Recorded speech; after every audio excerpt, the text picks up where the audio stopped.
For speaking English. When we began the competition for the new Folkwang, we insisted to get all of the public spaces onto one level. That there is one public level for this museum. The visitor does not have to make decisions to go upstairs or downstairs. It does not change. Once you arrive on this level, you stay on one level. No ramps, no steps. That level was influenced and taken from the old building, the 1960s building. Because while the 1980s building had few friends, everybody was rather fond. Courtyards, very obvious lighting, very beautiful side lighting, complicated to control, but very direct, and a real sense of transparency between the city and the building.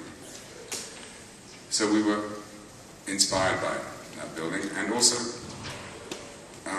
cautious that the 1960s building would have to become an integrated piece of the whole ensemble. The new building is substantially, I think, 3 times bigger, at least, than the 1960s building. Therefore, the expansion, the extension, is not something that adds on. It's something which potentially subsumes. So we really tried to bring the spirit of that building into this house. Museum around the substantial collection, and the tradition of the Folkwang and its extraordinary collections, I think, allowed us to consider a museum of a certain calmness in its architectural representation, and that we should concentrate on the quality of spaces and the quality of light.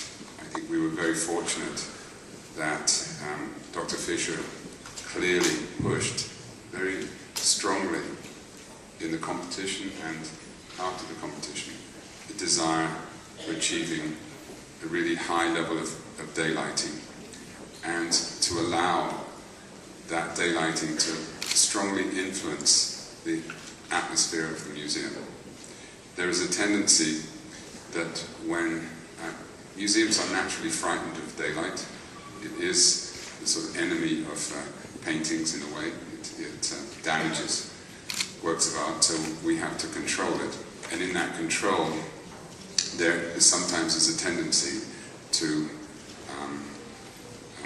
homogenize it, that it loses its sort of changing quality.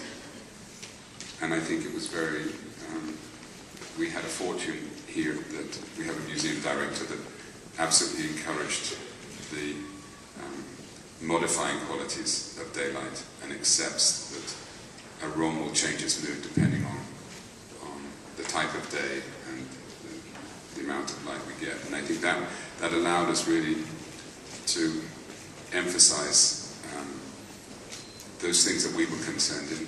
The idea that this museum is a home for art. It presents itself in the most public way, connecting the city via the architecture to the works. I mean, that is the job of the architecture. Not to be in the way, but to be a sort of a bridge, a connector between the city and these incredible collections. I think that museums, for us architects, museums are always a challenge and always very wonderful projects to work in, because you are working the most fundamental issues of architecture with space and with light. And I think here we really enjoyed that challenge. I think one final thing is that this is a big house. I mean, it's 22,000 square meters, so it's a big museum with a lot of different parts to the collection. direction. And one of our ambitions was to find a way by which a museum can address, in my opinion, the double concerns. One is for the visitor, the double concerns for the visitor, which on the one hand is clarity of organization, that you can see where you can go and you can see your way around. And from the entrance of this building, you are able to see every part of the building. You can see directly to the old building, straight in front of you through the courtyard. When the old building is connected, that connection will be very strong. To the left, you can see the posters, photography, prints. On the right hand, you can see the new permanent galleries. On this side, you can see temporary galleries, and behind you can see the cafeteria, and then obviously the shops. Everything is highly visible. You can orientate yourself immediately. But at the same time, we've tried to make a building where it is possible to lose yourself. This desire, I think, or this need in a museum, I think is a sort of paradox that I think museums have become a sort of refuge for us. And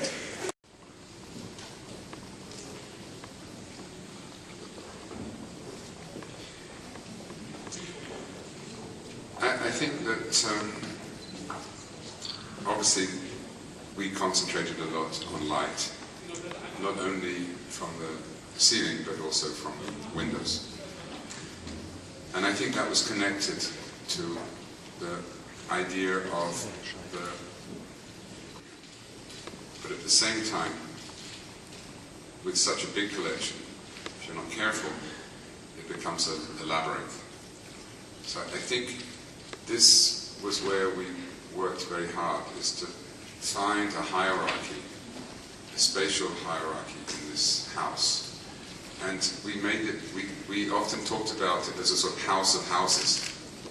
You can see, if you see the plan, there are very clear boxes which are connected by this series of courtyards and